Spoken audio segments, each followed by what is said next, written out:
There we go. Okay, perfect.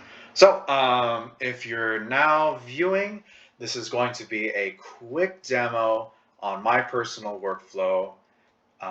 Going forward, I'm going to be using the bouncing ball exercise to demonstrate this, so it's nice and easy to follow.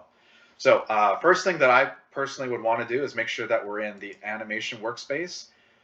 More often than not, you'll be in the classic view. Click this caret and go down to the animation view. Sorry, my recording thing is literally right on top of the animation. Okay, there we go. Perfect. Okay, so make sure that your animation workspace. The next thing I want to do is I want to move this outliner over to this side over here next to the channel box. The reason I like to have it over here is so that I have more space to animate. Personally, I love having as much space as possible. It's just a lot easier to view everything in the scene if you have less clutter on the side. So next thing I'm going to do is I'm going to reference my rig. Remember this, please. Generally speaking, you want to reference your rig instead of importing. This will keep your file size down and you'll run into a lot less problems if you reference. If you import, you're going to have some issues, especially if you need to change the rig. If you create a reference, it keeps the file size down and it's far less problematic if you have to change the rig. So what I'm going to do is go into my work storage, open up my animation rig. I'm going to find the Bloop Ultimate Ball Rig. This can be found for free. It's also in the drive as well. All right, so now that I'm in this workspace, the first thing I want to do is be in an orthographic view. Now, what orthographic view basically does is it flattens all dimensions, so you only see one flat surface. This is going to make it extremely easy to animate if you are animating the bouncing ball. And especially if it's your first time animating, I highly recommend animating in orthographic view. And it's also incredibly helpful when you're doing other scenes as well. So now that I have everything here, the next thing that I do, sorry, I keep pressing the Windows tab. The next thing I want to do is I want to make sure that I am not clicking the geometry of the rig. The reason being is because if you accidentally animate the geometry of the rig, it's going to make things really, really weird if you have to move the rig around. So what I'm telling you is this: do not ever animate the geometry. Never animate the geometry. If you can help it, do not animate the geometry. So what I like to do is I like to go in my layers tab and I will add the geometry, make sure it's clicked, to an independent layer. If you click on create a new layer and assign from selected object, it will automatically put all the selected objects into a new layer. So the reason, and this is how you find out if the geometry is in the layer, you click this little V icon right here, and if it disappears, it means that it's inside that layer. Now, what if you do, or what do you do if you don't have it inside the layer? Let's say, for instance, I click this and I make this instead. This tab is create a new layer, and what if, say, it's not in the layer? Oh, shoot.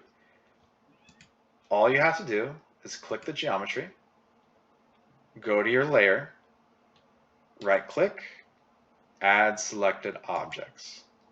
And now when I click the V, it'll turn off and on. And so now that I know that it is in its own layer, I'm going to rename this layer. I always name it Geo for geometry. And I put all the geometry I don't want to animate inside this layer. Now that it's inside the layer, and I'm able to make sure that it's inside by clicking the visual for V, I'm going to click this empty box. If you click it once, T, I like to believe that T is for transparency. And if you click it one last time, it goes to reference. R for reference, I cannot touch it anymore. No matter how many times I click, I cannot touch the geometry. So every time I select my rig, I will only touch the controllers and not the geometry. So now I can do whatever I want to this rig, and I have the confidence in knowing that it's not going to animate the geometry. So now that I have that, that's, in my opinion, when the fun begins. And what I personally like to do is play around with the rig, move it around, see how well it works, see what the different controllers do. Press the F key to zoom in. You know, what does this controller do? Okay, that's a stretching controller. Interesting. Okay. What does this controller do? Okay. Oh, looks like it spins the rig. Okay, that's interesting. That might be something that will be helpful if the ball has texture and I need to spin it. Let's look at the bottom one.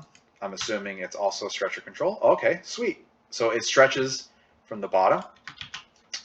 And last but not least, this is the main control. This is what I'm going to predominantly be using to move the ball.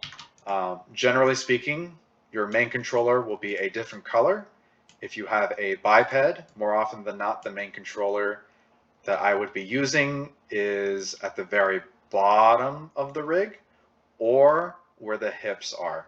But again, you have to play with the rig to find out which one's the main controller. In this case, the main controller is this yellow line right here. Perfect. So now that I have this, I'm also going to show you a quick tip that I like to use. If you're in my class, I have taught you that pressing the S key is how you animate on a frame. If you want to move the animation onto a different frame, all you have to do is make sure that you're on the frame that you want to key. In this case, it's going to be frame 24. You make sure that it has the correct placement that you want. Remember, you're telling Maya what you want to animate. Or press the S key. So now you can already see in the graph editor, it's almost ascending into the heavens right now. But you can see now that because I just keyed that, click it again. Now that, yeah, and then it actually automatically fixed it for me. Worst case scenario, if this ends up being out of your view, all you have to do is put your cursor inside the graph editor and press the A key. And that will show you all of your tangents. So this got moved a little bit, so I'm going to fix that. I'm going to move that back down. But you can see, I'm telling you not to do this, but this is something that I do very often when I'm animating. You can actually hold the shift key and you can move the actual tangents as if I was animating it like this with the actual arrow. So another helpful tip and trick, watch what happens if I were to select, let's see, let's go to translate Y. Okay, so if I have translate Y, I could animate using this arrow, or if I'm lazy, I could just go in here and I can move this up and down. And notice how it's very, very difficult for it to move up. All I have to do is zoom out. And now, because I have more variables to see, I can move this up much, much easier. Do it again really quick for demonstration. There you go, see? So just something to keep in mind. So now that I've played with the rig for a little bit, now it's time for me to actually set my keyframes. Now your keyframes are the main images that is going to convey the most information in your scene. What does that mean? So for the bouncing ball exercise specifically, it means that I'm going to be putting keyframes at the most important places. The drop point is going to be a keyframe. I'm going to select all of my controllers, press the S key. I'm now going to go down a few frames. And just so you know, I'm not, when I'm animating, I'm not particularly mindful of where I'm putting my keyframes down. The reason being is because I like to play with my timing after I put the key down. Some people like to do it each frame. So on key 2, they'll move it down here. Sorry. Move that. Sorry, it keeps doing that. Why are you doing this? It's being weird. Oh, that's why. Okay, I was selecting everything. Main controller. Select the main controller. Then I'm going to key down here.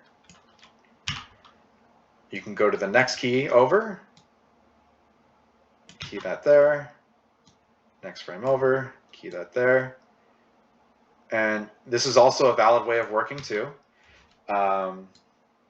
That way you can easily slide through and see where your bouncing ball is going to be. But do you see how even though I don't have the in-betweens, you can still see that it's almost animating for us.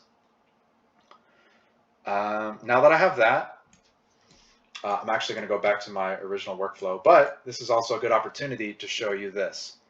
If I click and hold down on the timeline and shift over by holding down the shift key, do you see how I'm marking this in red?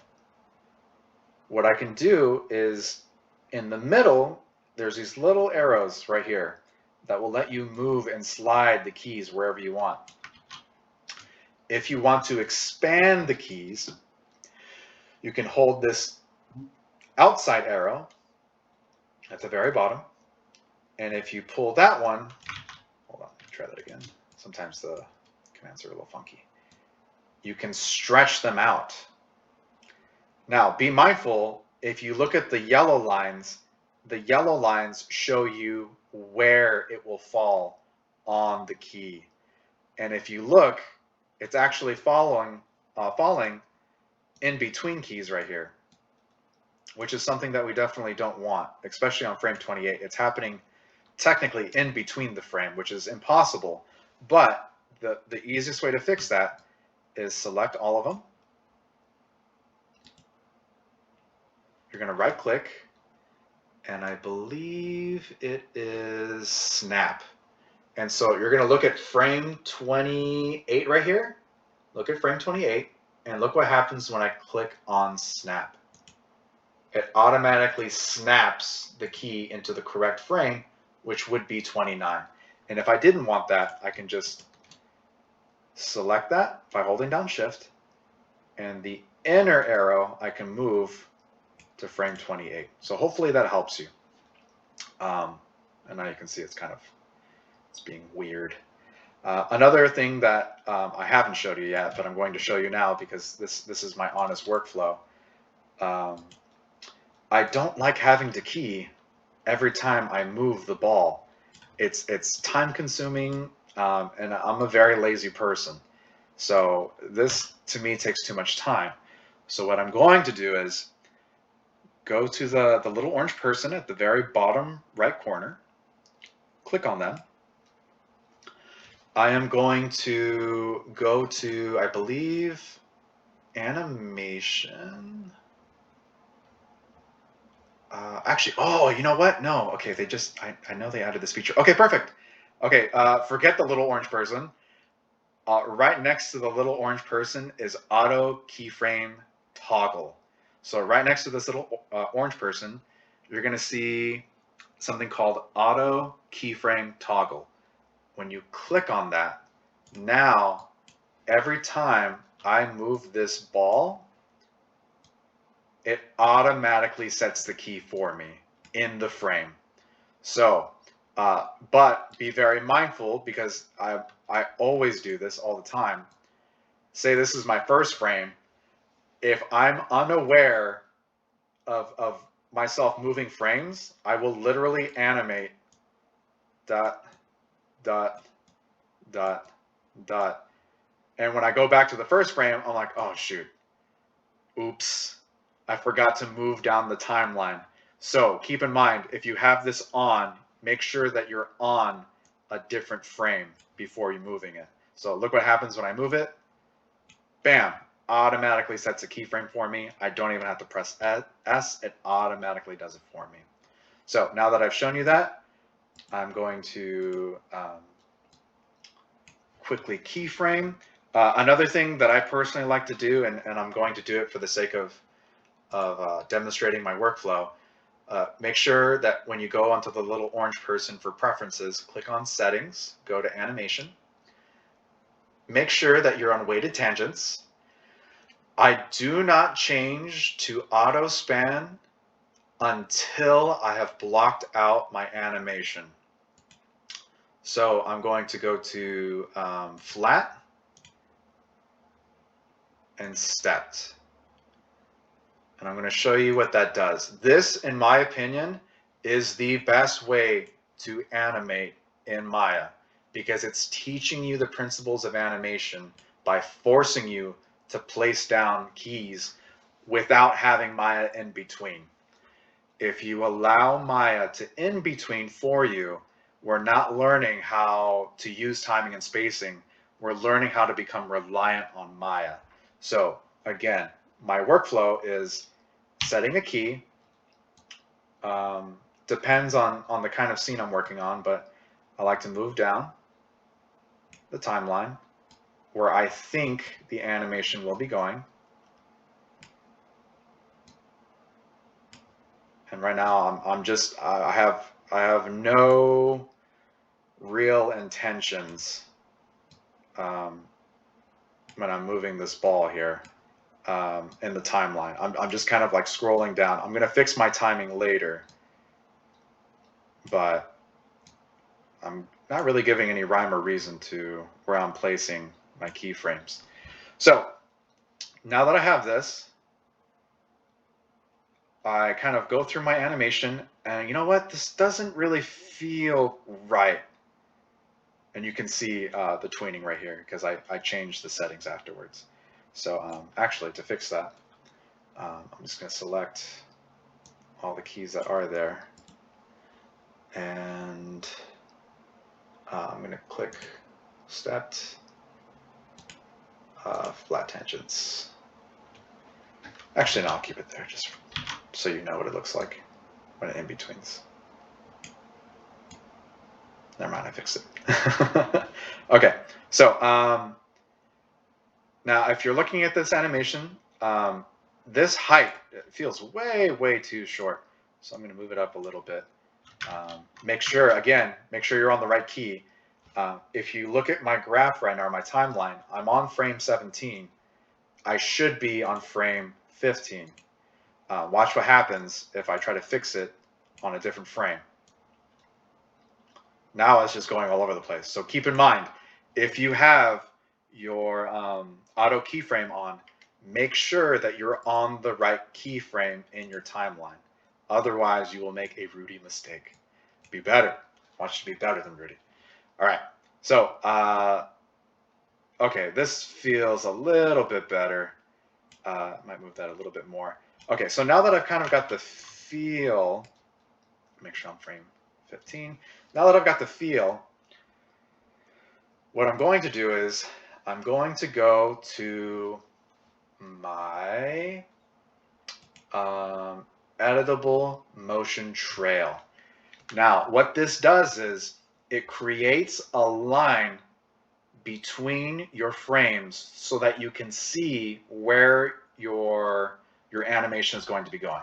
So whether it's a character, whether someone's throwing something, I always try to use the editable motion trail. Click on that.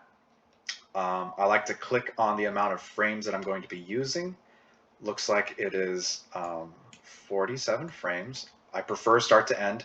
If you do time slider, it's going to be the entire time slider that it's allotted to you, which is 120. I don't need 120, so I'm going to go to start/end, and I'm going to click on, we'll do 47. I might change that depending. The other thing that you can do, if you go down, show frame numbers. This will show you the number of each dot, and each dot represents a different keyframe. Let me show you what that looks like right now. So on frame 8, if I go to frame 8, the ball goes there. If I go to frame 23, right here, the ball immediately goes there. So the motion trail is really there to help you. And again, the reason I prefer this workflow is because you're forcing yourself to learn timing and spacing, which is, in my opinion, the most important principles of animation, because it's what makes your animation feel right. So now that I can visualize and see, I'm realizing like, oh man, this placement isn't correct. It doesn't feel right. So I'm going to move that there, and you see it automatically changes it for me. So now if I'm going to go to my next keyframe at frame 33, again, doesn't feel right, so I'm going to change that. And now my animation's feeling a little bit better. But if you look at the motion trail, it's still really, really sharp and jagged. This is where we start putting our in-betweens. So what I'm going to do is, on frame 2, now I'm going to start to begin to tell Maya exactly where I want my frames. So again, timing and spacing. The motion trail comes exceptionally handy for this. So I know the spacing should be further. So I'm going to make it further. Go down to frame 4. Even further. And I know it's going to be picking up speed. So you're coming very, very close. Okay, and now as you can see, I'm actually running out. I have too many frames now. This happens on frame 8.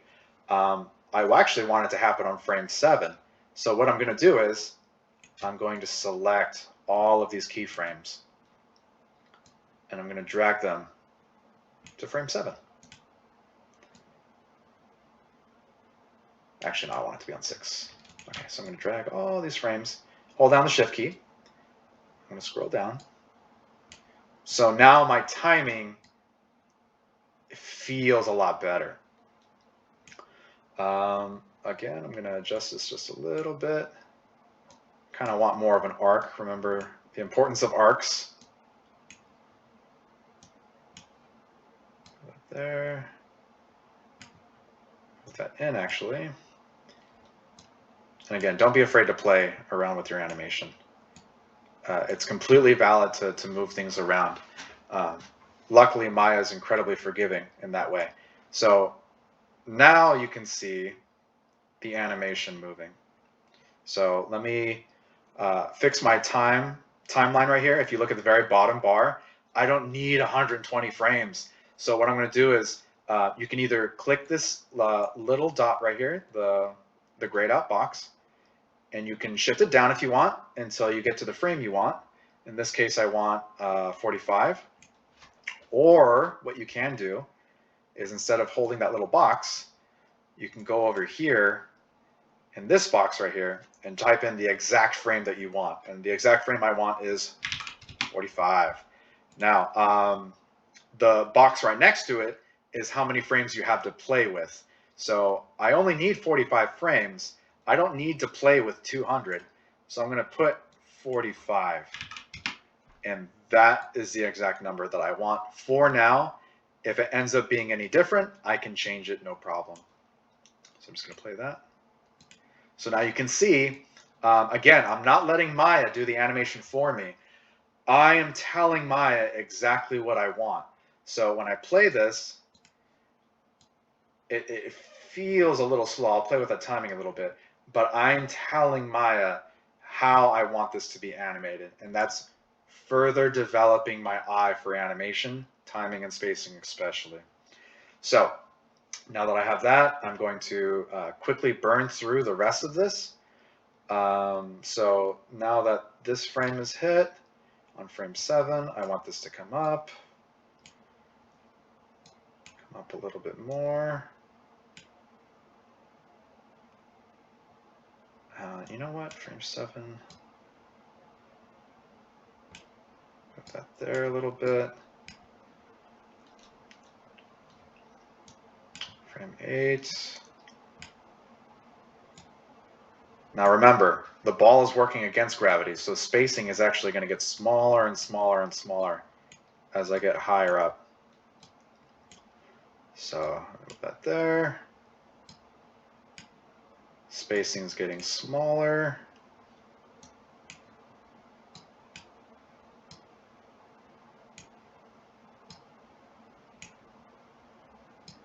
Perfect. Get that extra close.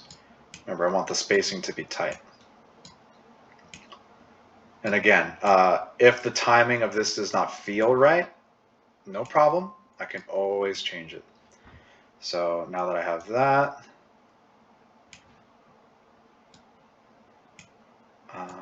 you know what? I don't think I need this 12 frames, so I'm going to cut that. Again, I'm going to move my timeline down just a step. Perfect. Okay.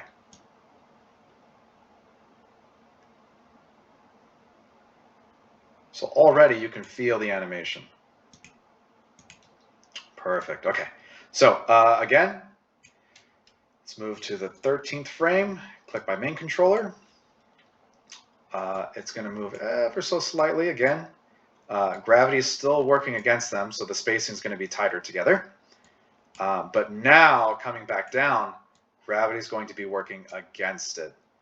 So I'm going to up the spacing a little bit, and judging by my previous timing, I'm probably going to make this one fall much, much faster. So now that I've got that, perfect, got that there. Frame, yeah, I want this to hit at frame 17 instead. So this frame right here, not right to me. So I'm going to move this down again, down to frame 17. Perfect. So now at frame 17, the ball's going to land, but if you look at the arc, oh, the arc's totally off. It just jets out of nowhere. So I'm going to bring that in a little bit closer. So now my arcs are a lot cleaner. And again, this is the way that I would prefer you animate the ball exercise. I know this is incredibly challenging. I've been animating for 5 years, so this comes easy to me. If it's difficult for you, I completely understand you wanting to use the Maya method. However, if you're serious about animating, I highly recommend that you use this method. So now that I have this, I'm going to go to frame 18.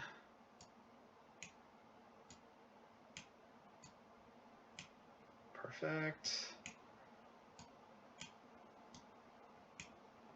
You know what? I don't like that arc either, so it's kind of jetting out. So again, don't be afraid to mess your animation or to move it. Sorry, to mess with it.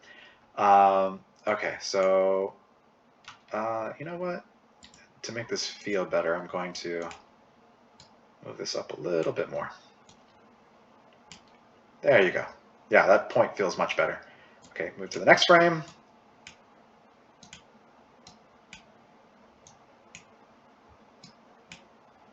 Got that. And now if you look at my other frames, like they're completely getting out of whack, that's totally fine. You can just manipulate them.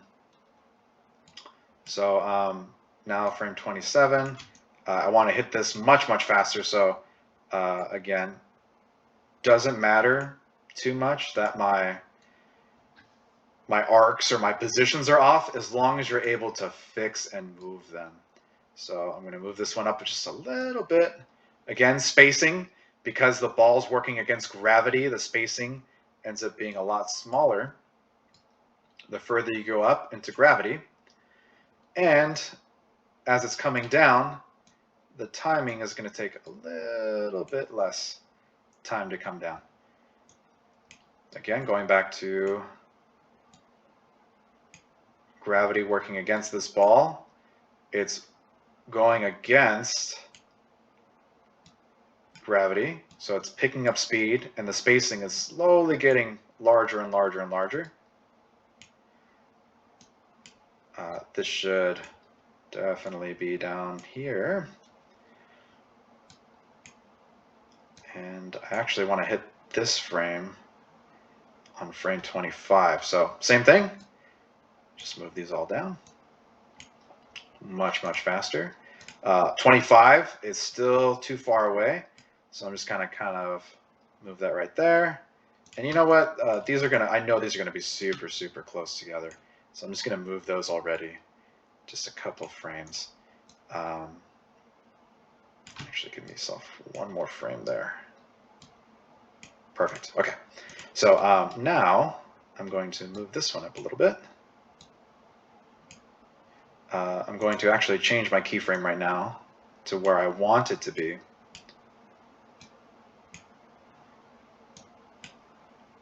Okay, I'm on frame 27 now, so it's gonna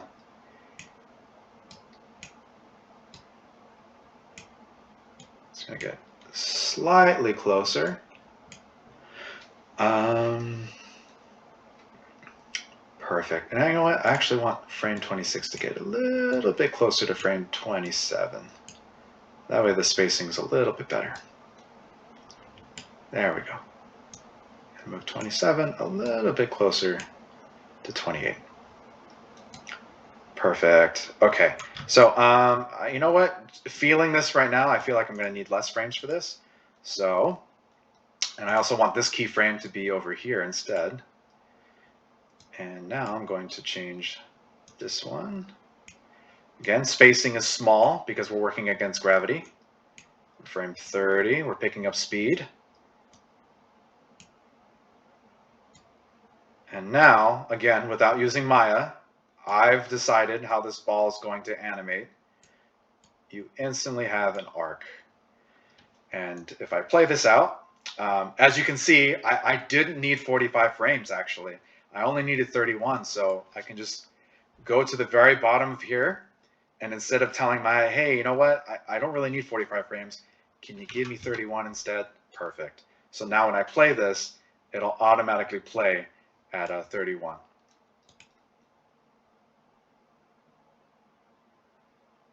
So if you're watching this, I don't know about you, but the very beginning feels too fast for me.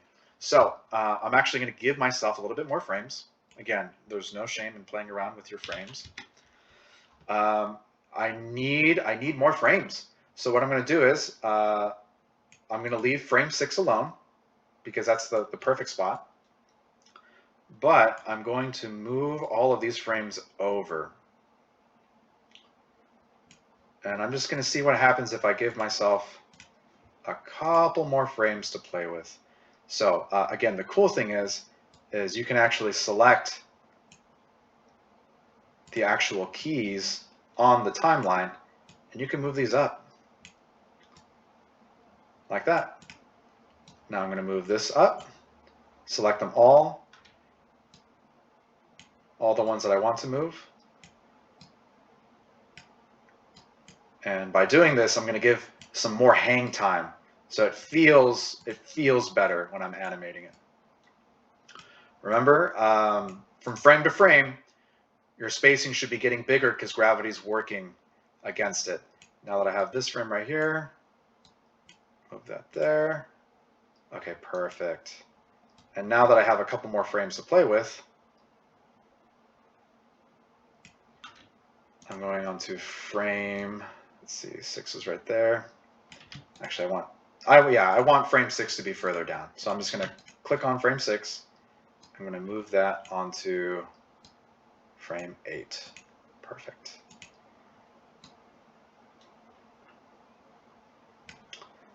Move down. Okay, perfect. So I'm going to move the ball like so.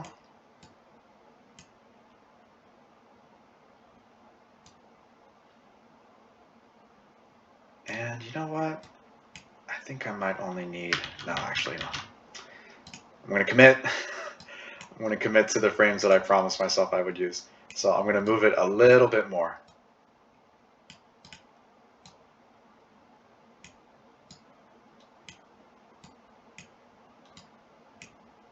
So I'm going to move these frames up, be mindful of spacing.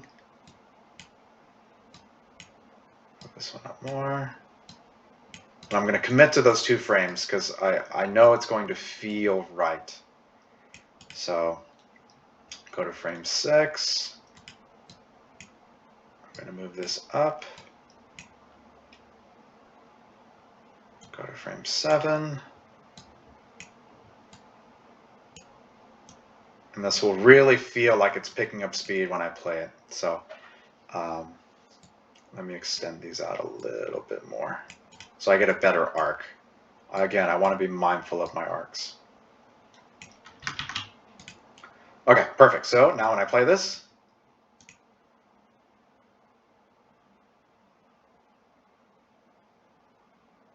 feels a little bit better.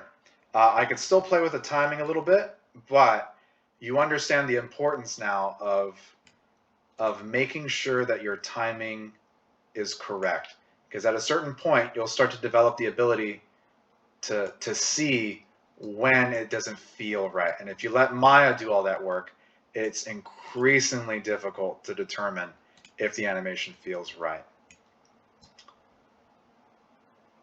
So there you go. So what do you do now that you've done this? So from here, this is when I like to go and select all of my keys. Oftentimes I'll go into the outliner and I'll just press the H button so that it hides, remember H for hide, it hides the motion trail. If you look right here, again, I'll show you again really quick. If you go into the outliner, you can see the motion trail. You can also see your rig and the lighting setup and everything. I click the motion trail, I press H so that I no longer see it. If you want to see it, remember anything that's grayed out means that it's hidden. You just click on it and you press the H key. So I am now going to hide this. I'm going to go back to my keyframes. So this is the height. I'm going to select all of my keys, press the S key.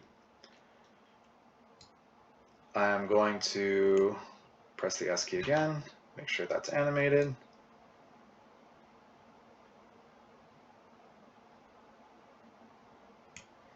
And just to make sure I've got the right keyframe selected. Okay, so on frame 14. So again, select all of this, press the S key. You know what? No, I'm gonna have to keep going back and forth. Okay, never mind. Talking to myself. Okay, so So that's done. Again, next key. Key that. The reason I'm doing this is because it's going to be a lot easier to squish and stretch the ball. If I don't do this, it's going to make it increasingly difficult. And I'll show you why in just a moment. Okay, so frame 23. That's going to be the one I want. Press the S key. Okay, my last two keyframes, 27 and 30. So I'm going to hide the motion trail, 27, the S key, and 30, S key. And then finally my last frame, 33. Okay, so now all of my controllers are properly set. Now what I'm going to do is I'm going to start playing around with the squash and stretch. So same thing, remember gravity is working against this ball and you can see all my keyframes here. This is why it's incredibly handy. You want to make sure that all of your controllers are set on the keyframes. Set them on the keyframes. It'll make it significantly more easier to animate. Otherwise, you'll get instances like this where if I didn't set this key, or all my keyframes, if I didn't do this,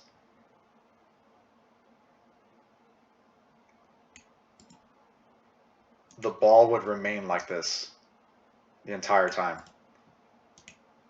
So actually, yeah, let me just show you what happens if I delete all these keys. Cut. The ball just stays like that. I don't want that. So what I'm going to do is, again, Control Z. Make sure all of my keys are set. Okay, this one's set. So I know when it gets to frame 14, it'll be back to a normal ball. That's what I want. So frame 14 is a normal ball. Frame 19, I want it to squish again. Remember, you're going to be squishing less every time you hit the ground. Again, the reason being is because there's less gravity working on it the less time it's in the air. So this one's pretty squished. I'm going to go to this one, and we'll make this one relatively squished. Go down to this one, slightly squished. There we go. And then the last one's going to be, oh, hardly. So hardly. I'm going to go extra close just to see it. And just so you know what key I press the F key. The F key is to zoom in into whatever object or controller you're looking at. If I press the A key, it'll show me the whole scene together. Okay, so now that I've done that, let us just play what it looks like. So again, this is auto tangent, so it's going to automatically play for me. But as you can see, now it's beginning to look exactly how I want. So now that I'm here, let's do stretch. So the frame right before the squash is probably going to be the most stretched. So I'm going to select my rig, press the F key to zoom in, zoom out a little bit, and you know what? I'm actually going to turn on the motion trail again because it's going to make this significantly easier. Now that I can see the motion trail, I know exactly where the stretch is going to come from. So I'm going to select this controller up like that, and I'm going to actually let it follow the motion trail that I've created. If you were animating in 2D, this would be one of the most difficult parts, because when you're animating, you don't want to change the mass. The mass has to stay the same. Otherwise, it'll be just super random seeing the ball just get enormous all of a sudden, stretched out, and then become super tiny. So Maya does that work for us. We don't have to worry about mass, but keep that in mind if you're doing 2D animation. You're going to want to make sure that you're maintaining the same mass. So now you can see that this slowly begins to stretch. I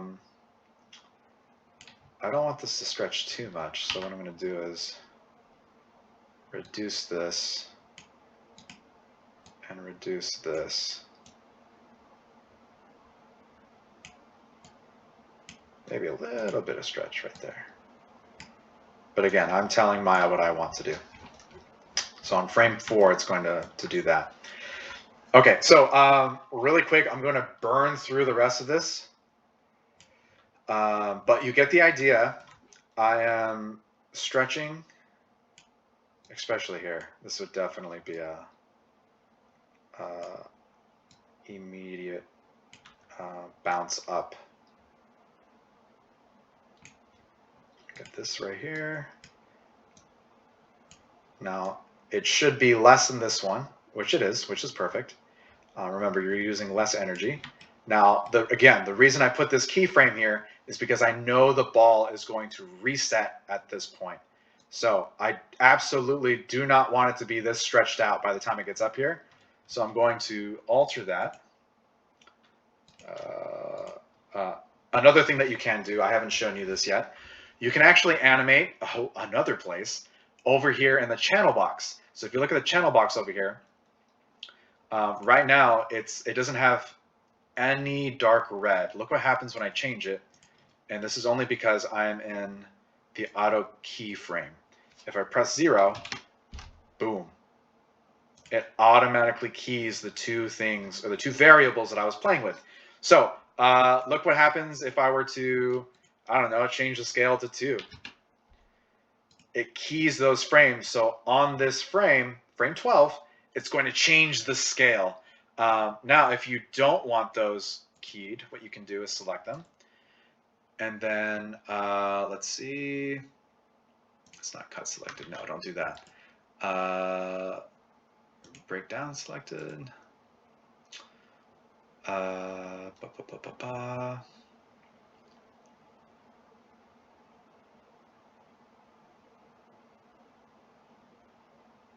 That's actually a good question. I'm not sure. I'll get back to that later. But all you need to know is worst case scenario, it's keyed. Actually, I remember exactly how to do it. Don't listen to me. Hold on. All right. Sorry, it's been a while since I've actually done this part. Okay, so let's say, for instance, I make this 2. Oh, look, it's keyed it. Oh, no. Why? What do I do? All I have to do, go to scale, and you can just delete all these. And automatically changes it back. So another way to work into the graph editor. Again, in a perfect world, I would only have you animate on the time or the viewport right here. But eventually you're going to be using this workflow that I'm using right now too. So it's just good to show you. So again, I don't want this to be squashed and stretched by the time it gets up to 12, because again, gravity is working against it. So I'm going to go over here, press 0, and now boom, I know for a fact that the ball is going to get back to normal size by the time it gets to frame 12. Now when it goes to frame 16, I want it to stretch a little bit. Move that there. Probably move that up a little bit. Remember, you don't want too much. The more it bounces, the less gravity is going to be working against it. So now that I have that, it's going to stretch a little bit more right before it comes down here. Actually, I probably want it down on the bottom as well. So a little bit up there, probably more on the bottom. Perfect. Okay, and again, I'm going to be losing a lot of stretch on this one right here. So I don't want it to be too crazy. Because again, I'm losing energy. There's less energy, so I'm going to have less stretch. Let's see. By the time it hits frame 21, I want to get rid of most of it. So I'm going to get rid of that. Zero that out. So by the time it gets to frame 21, actually just a little bit of stretch.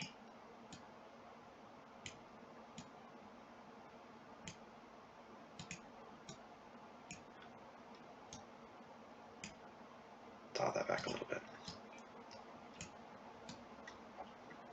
Also, I apologize if this is really dry.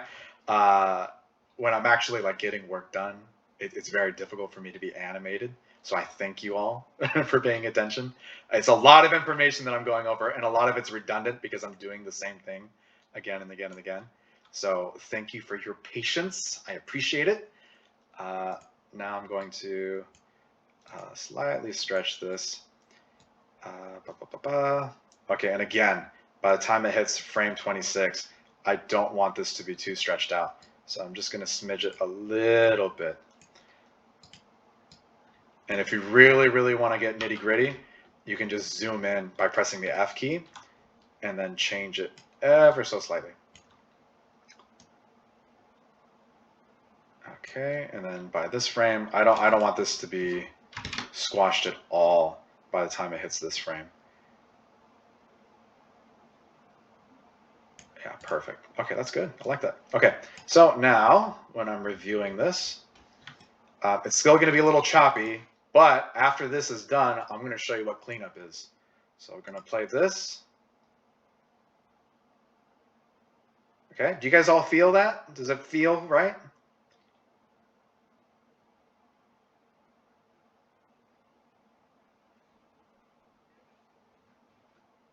Thank you, Kevin. Sweet. Okay, now I'm going to show you what cleanup is. Okay, so now that I have animated this, there's way too many frames. I don't need all of these frames. It's becoming dirty. So what I'm going to do is I'm going to look at each and every one of my frames. What I like to do from here, it's up to you. Again, different workflows for different people. I like to turn off temporarily my motion trail. Again, click it, press F. Sorry, H, press H for hide. And now what I'm going to do is I'm going to turn all of my keys into auto tangents. So again, I'm going to go to the little running person, set animation. Instead of flat, I'm going to go to auto span. Instead of stepped, I'm going to go to auto span as well. Save. Now, if you'll see, it doesn't change this at all. What you have to do is you have to go to auto tangents legacy. And now you can see what it would look like if it was auto tangent. Okay, so as you can see, it actually feels pretty good. It's fun, very poignant. There's definitely some changes that I would make for the direction of the stretch. I would also play with the timing a little bit as well, but do you all, it feels better. And again, I did this frame by frame. So it can be done. And it's, in my opinion, significantly more fun to tell Maya what you want, vice versa. So now what I'm going to do is I'm going to go into each and every one of these, and I'm going to press the F key or the A key, select this. Now, if you look at this, most of this is actually relatively similar as far as how it's moving. So let me just, like, this is what honestly I do. First thing before you actually play around, save. For the love of God, no, let's totally save. Save as, remember, Maya ASCII. File name is going to be your first name, last name, underscore, name of the project, bouncing ball. In this case, I'm going to call it demo. And then you're going to put another underscore, and then you're going to put 001. Now, the naming conventions for this class, please do not forget, the naming conventions are first name, last name, underscore, name of the project, underscore 001, and then however many iterations that you have from there on out. So I'm going to save this. And now, here is how you tell if your animation is good without some of these keys. So let's just see this. If I were to delete all of these keys, let's see how much it actually changes the animation.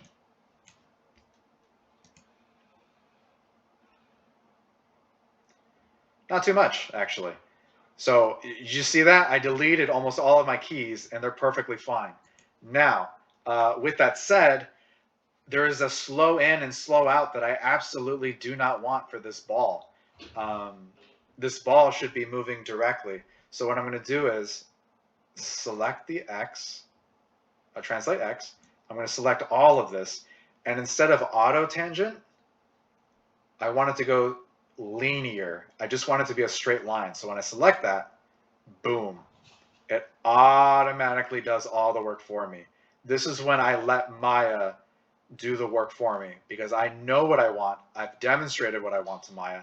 Now I'm telling Maya what I want to do next.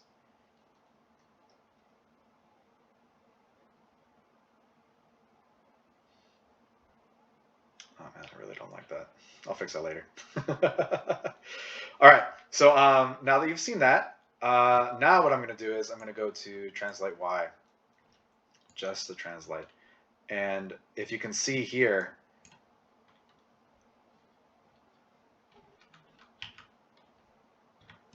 it's just not very sharp.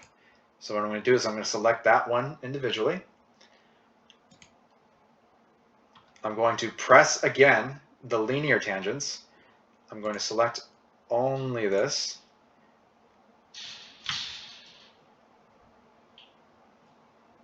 And I'm actually going to jet it up like that.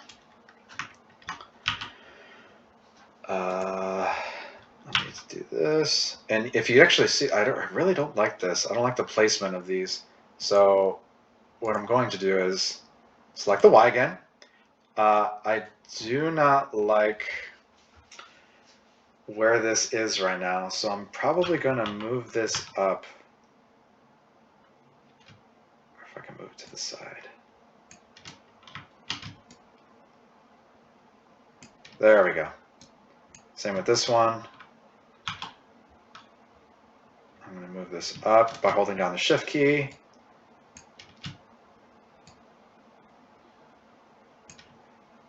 And I'm actually just going to play with all of these at once.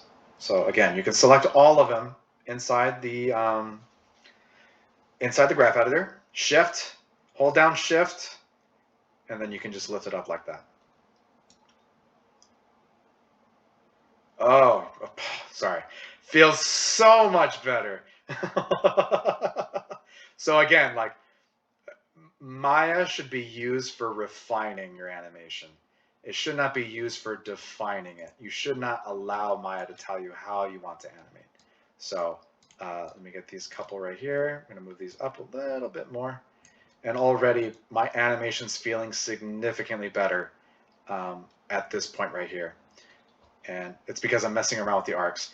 Again, the reason I want this to be much sharper is because it's having a huge impact at the very bottom. The second it hits, it's immediately having an immediate impact. And I want you to feel that impact. So if you watch it, you can feel it when it hits the ground. Boom. It happens so fast, but when I slow it down,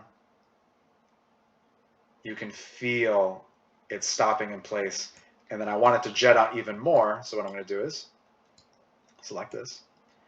And I'm going to move this little tab right here. If you see this tab right here, I'm going to move it up. Okay, perfect. Actually, this is a really good example. So when I move it, do you see how the tangent is also moving this other one right here? So what I'm going to do is, I think if I remember correctly, break tangent. So now I broke the tangent right here. You can see it right here. When I break the tangent, now what happens is I can move this tangent independently of the other one. So keep that in mind. If you do not do this, if you have regular tangents, unified tangents, then it is going to move both tangents, which is not what I want. I'm going to Control Z, break the tangent, and now I can manipulate the tangent however I want. So now that I'm looking at it, let's see, I want to break this tangent up a little bit more. And now you can see that this is like, oh my gosh, my arc looks terrible here. What is that? So I'm going to fix it. I'm going to actually grab all of these at once, because if I move this one, I'm going to have to move all of them. So to save myself some time, I'm just going to move them like this. Already the arc looks significantly better. So as I'm doing this, I'm going to quickly burn through the rest of this.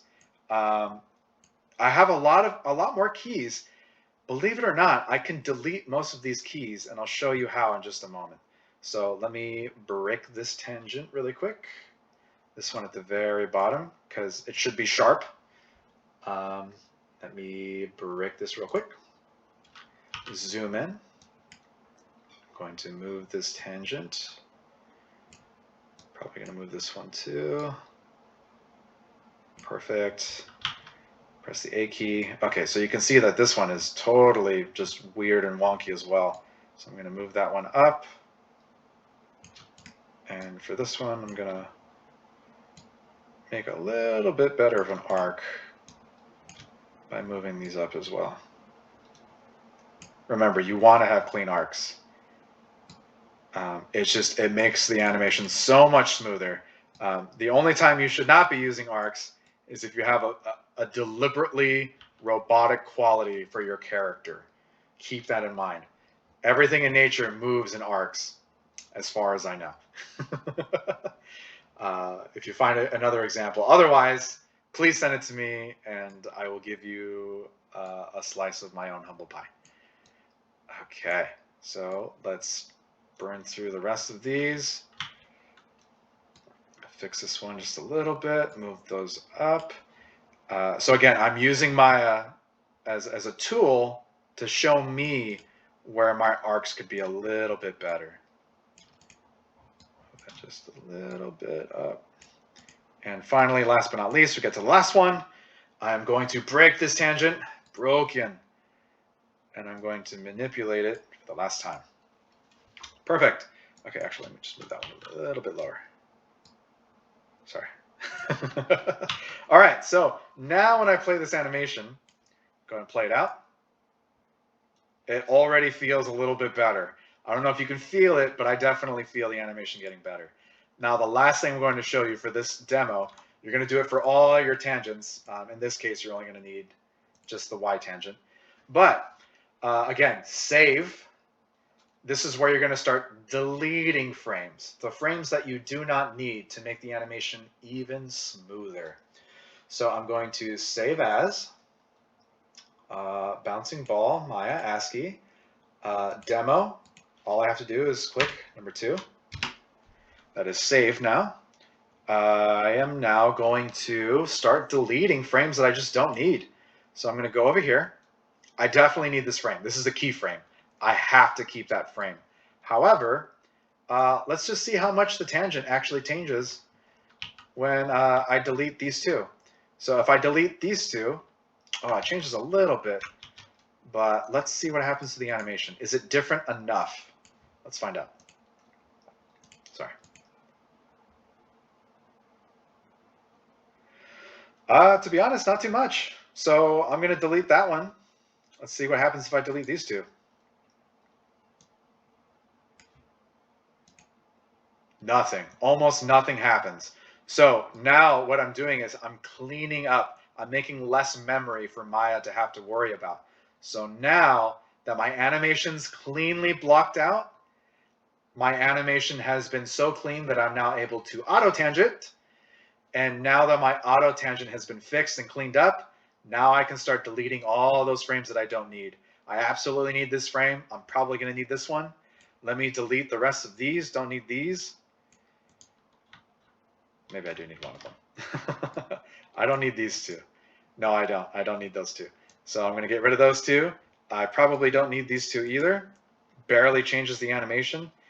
If it looks weird enough, maybe I'll delete that one. Yeah, and it actually fixes it. So yeah, I didn't need that one either. Let's see. Do I need this one? No, not really. Don't really need that one too much either. Let's see. Probably don't need this one. Nope, that one's good. I don't think I need this one. That one's good. Okay, do I need this one? No. No, those are pretty good too. Let me smooth out this arc because it's a little flat right there. Actually, you know, better yet, let me move these all down.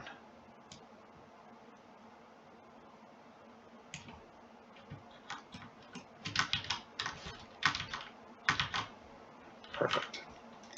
And we'll just move this one down, actually up ever so slightly. Okay, perfect. All right. That's it. That's the gist of it. That's the bread and butter. Yeah, that's pretty much it. So now when I play this animation, I am, oh, just a moment. Sorry. Still recording. So now when we play this animation, I'm going to get rid of the NURB controller. Let me get rid of the background really quick. So now when I play this, there you go, bouncing ball. Boom, done. And that is my workflow for animating through the ball exercise. So let me go ahead and stop that.